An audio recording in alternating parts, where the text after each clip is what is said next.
Welcome to How to Win. In today's video, we'll show you how you can actually perform the glitch using the Monopoly Go airplane mode.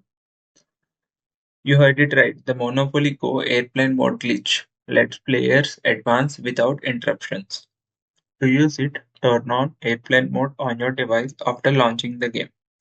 Perform in-game actions such as rolling dice or collecting rewards without ads appearing.